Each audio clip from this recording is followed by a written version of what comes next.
عيش حياة صحية وطويلة. اسمي جينان وأعمل صيدلانية في كندا. راح نكمل الحلقة الثانية عن الغدة الدرقية.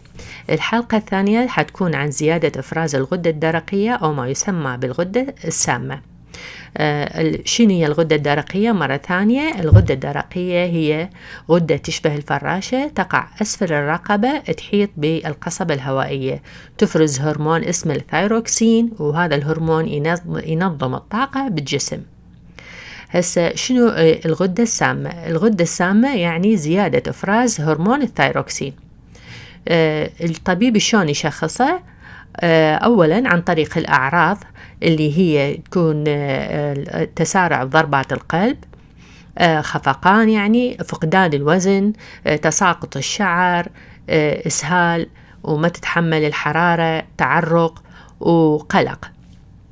من المظهر الخارجي العين تكون جاحظة طالعة لي قدام، الجفن صاعد للأعلى، والغدة الدرقية تكون إما متضخمة أو بها عقد ممكن الطبيب يحس بها موجودة.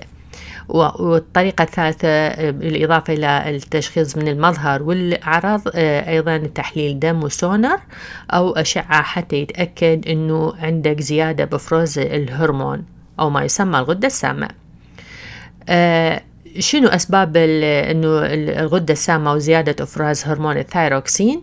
الأسباب أنه الغدة تكون متضخمة تفرز زايد، أو يكون بها عقد تفرز هرمون زايد، أو تستخدم يود بالأكل أكثر من الاحتياج اليومي، أو تأخذ علاج خمول الغدة الدرقية، تأخذ حبوب هرمون ثايروكسين أكثر من احتياج الجسم. وأيضا أكو حالة نادرة أنه ينفرز الهرمون الثايروكسين من المبايض، وأكو حالات أخرى بس تكون نادرة. شنو هو العلاج؟ بعد ما يتأكد الطبيب أنه الغدة سامة، أكو إما أولا يكون علاج أدوية حتى يقلل إفراز الهرمون، أو باليود المشع، وهذا يكون بالمستشفى، أو عملية جراحية. راح يختار أي وحدة منهم حسب الحالة وشدتها. زين، إذا قررت أنه ما تتعالج وما تأخذ علاج للغدة السامة، شنو العواقب؟